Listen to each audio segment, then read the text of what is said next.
শেষ পর্যন্ত দেখুন। আমার চ্যানেলে আরও অনেক মূল্যবান কন্টেন্ট আছে যা আপনার মনকে আল্লাহর পথে নিয়োজিত রাখতে সহায়তা করবে। সব ভিডিও দেখে বুঝতে পারবেন আল্লাহ সুবহানাহু ওয়া তাআলা কুরআনে মানুষের জন্য কি রেখেছেন। কুরআন শুধু পড়ার জন্য নয়, এর অর্থ জানাও জরুরি। আসুন কুরআনের আলোয় সত্যের পথে এগিয়ে যাই।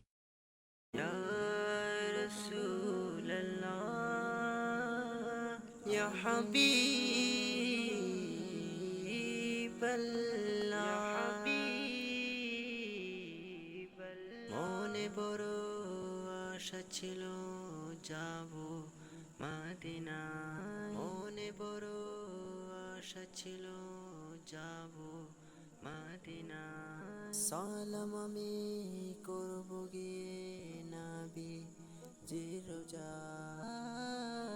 সালাম আমি করব গিয়ে নবী জি রোজায়। চলো যাই সবাই মক্কা মদিনায়, চলো যাই সবাই মক্কা মদিনায়। আরব সাগর পাড়ি দেব, নেই কো আমার তরি, পাখি নই যে উড়ে যাব ডানাতে ভর করি। আরব নিশ্চয় তুমি পাবে মানুষের মধ্যে সর্বাধিক কঠিন উগ্র তাদের প্রতি শত্রুতায়, যারা ঈমান বিশ্বাস করেছে, আল ইয়াহুদকে, চরমপন্থী ইহুদিদেরকে এবং তাদেরকে যারা শিরক করেছে। আর নিশ্চয় তুমি পাবে তাদেরকে সবচেয়ে নিকটবর্তী তাদের প্রতি বন্ধুত্বে, যারা ঈমান বিশ্বাস করেছে, নিকটবর্তী পাবে তাদেরকে যারা বলেছে, নিশ্চয় আমরা নাসারা। উহা এজন্য যে তাদের মধ্যে আছে অনেক পণ্ডিত আর অনেক রুহবান সাধু, আর তারা অহংকার করে না। লাতাজিদান্না অর্থ নিশ্চয় তুমি পাবে। আসাদ্দান্নাছা অর্থ মানুষের মধ্যে সর্বাধিক কঠিন উগ্র। আদাওয়াতাল্লিল্লাইনা অর্থ তাদের প্রতি শত্রুতায় যারা। আমানু অর্থ ঈমান বিশ্বাস করেছে। আল ইয়াহুদা ওয়াল্লাইনা আশরাকু অর্থ আল ইয়াহুদকে, চরমপন্থী ইহুদিদেরকে এবং তাদেরকে যারা শিরক করেছে। ওয়া অর্থ আর। লাতাজিদান্না অর্থ নিশ্চয় তুমি পাবে। আকরাবাহুম অর্থ তাদেরকে সবচেয়ে নিকটবর্তী। মাওয়াদ্দাতাল্লিল্লাইনা অর্থ তাদের প্রতি বন্ধুত্বে যারা। আমানু অর্থ ঈমান বিশ্বাস করেছে। আল্লাইনা অর্থ যারা। কলু অর্থ বলেছে। ইন্না নাসারা অর্থ নিশ্চয় আমরা নাসারা। জালিকা অর্থ উহা। বিয়ান্না অর্থ এজন্য যে। মিনহুম অর্থ তাদের মধ্যে আছে। কিচ্ছিছিনা অর্থ অনেক পণ্ডিত। ওয়া অর্থ আর। রুহবানান অর্থ অনেক রুহবান সাধু। ওয়া অর্থ আর। আন্নাহুম অর্থ তারা। লা ইয়াচতাকবিরুনা অর্থ অহংকার করে না। এক সারমর্ম। আল্লাহ মুমিনদের প্রতি বিভিন্ন গোষ্ঠীর মনোভাব সম্পর্কে একটি মৌলিক সত্য তুলে ধরেছেন। মানুষের মধ্যে সর্বাধিক উগ্র বা কঠোর শত্রুতা রয়েছে আল ইয়াহুদ, চরমপন্থী ইহুদি ও মুশরিকদের পক্ষ থেকে।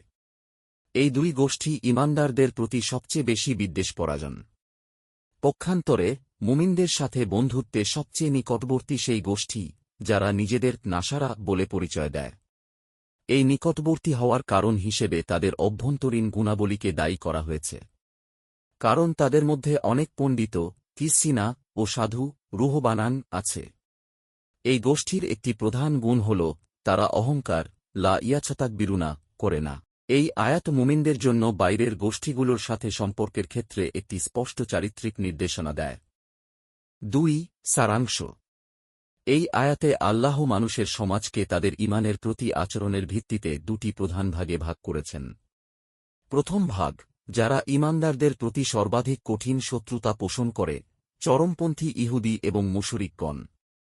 দ্বিতীয় ভাগ, যারা ঈমানদারদের প্রতি বন্ধুত্বে সবচেয়ে নিকটবর্তী, যারা নিজেদের নাসারা বলে। নাসারাদের এই বন্ধুভাবাপন্নতার কারণ তাদের ধর্মীয় ব্যক্তিত্ব, তাদের মধ্যে পণ্ডিত ও সাধু ব্যক্তির উপস্থিতি। তাদের আরেকটি গুরুত্বপূর্ণ বৈশিষ্ট্য হল তাদের বিনয়, অহংকার না করা। এই আয়াতটি মুমিনদেরকে শত্রু ও মিত্র চেনার জন্য একটি ঐশী মাপকাঠি সরবরাহ করে। উগ্রতা পরিহার করে বিনয় ও জ্ঞান অর্জন বন্ধুত্ব তৈরি করার মূল চাবিকাঠি। সুতরাং মানুষের সাথে সম্পর্কের ক্ষেত্রে মুমিনদেরকে তাদের অহংকার ও উগ্রতা পরিমাপ করতে হবে।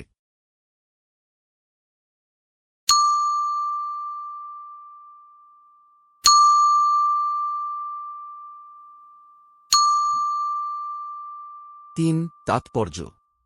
এই আয়াতটি প্রমাণ করে যে বন্ধুত্ব বা শত্রুতা মূলত বিশ্বাস ও মানসিকতার ওপর নির্ভর করে। সর্বাধিক বিদ্বেষ আসাদ্দুন্নাস আদাওয়াতান পোষণ করা গোষ্ঠীগুলি চিহ্নিত হওয়ায় মুমিনরা সতর্ক হতে পারে। নাসারাদের মধ্যেকার পণ্ডিত কিসিনা ও সাধুদের রুহবানান উপস্থিতি তাদের চরিত্রকে উন্নত করেছে, যা বন্ধুত্ব তৈরিতে সহায়ক। তারা অহংকার করে না, লা ইয়াছাতাকবিরুনা, এই কথা দ্বারা বিনয়কে ঐশী বন্ধুত্বের অন্যতম প্রধান ভিত্তি হিসেবে তুলে ধরা হয়েছে। অর্থাৎ অহংকারহীনতা, বিনয় এমন একটি গুণ যা মানুষকে ঈমানদারদের কাছাকাছি নিয়ে আসে। এই আয়াত মুমিনদেরকে তাদের প্রতিপক্ষের স্বভাব অনুযায়ী কৌশল নির্ধারণে সাহায্য করে। এটি চিরন্তন সত্য যে বিদ্বেষের মূলেই থাকে অহংকার, আর বন্ধুত্বের ভিত্তি হল বিনয়। আল্লাহ কর্তৃক এই চারিত্রিক বিশ্লেষণ মুমিনদের জন্য একটি বাস্তবতার পূর্বাভাস। ৪. শিক্ষণীয়। মুমিন হিসেবে চরমপন্থী ইহুদি ও মুশরিকদের উগ্র শত্রুতার বিষয়ে সবসময় অবগত ও সতর্ক থাকতে হবে। অন্যান্য গোষ্ঠীর মধ্যে যারা নিজেদের নাসারা দাবি করে, তাদের আন্তরিকতাকে গ্রহণ করা উচিত। অন্যদের সাথে ভালো সম্পর্ক তৈরিতে বিনয়ী হওয়া, অহংকার না করা একটি অত্যাবশ্যকীয় কুরআন ভিত্তিক শিক্ষা।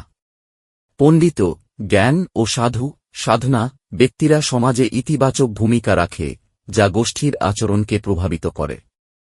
অহংকারকে অবশ্যই পরিহার করতে হবে, কারণ এটি বিদ্বেষ ও শত্রুতার জন্ম দেয়। ব্যক্তিগত জীবনে বিনয়ী হওয়ার গুরুত্ব এই আয়াত দ্বারা প্রতিষ্ঠিত হয়। ঐশী কিতাবের এই নির্দেশিকা মানুষকে সঠিক পথ ও সঠিক সঙ্গী নির্বাচনে সাহায্য করে। জ্ঞান ও সাধনার সঙ্গে অহংকার না থাকলে তা মুমিনদের প্রতি বন্ধুত্বপূর্ণ পরিবেশ সৃষ্টি করে। জনাব ও জনাবা, আশা করি আয়াতের কন্টেন্টগুলো মনোযোগ দিয়ে শুনেছেন।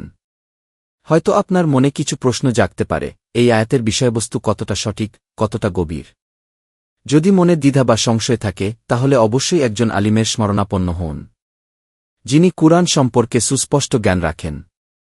তার সঙ্গে আলাপ করে বিষয়টি ভালোভাবে বুঝে নিন এবং আমাকে জানাতে ভুলবেন না আমার কন্টেন্টগুলো সত্য কিনা, কিংবা আপনার কোনো প্রশ্ন থাকলে তা জানাতে পারেন।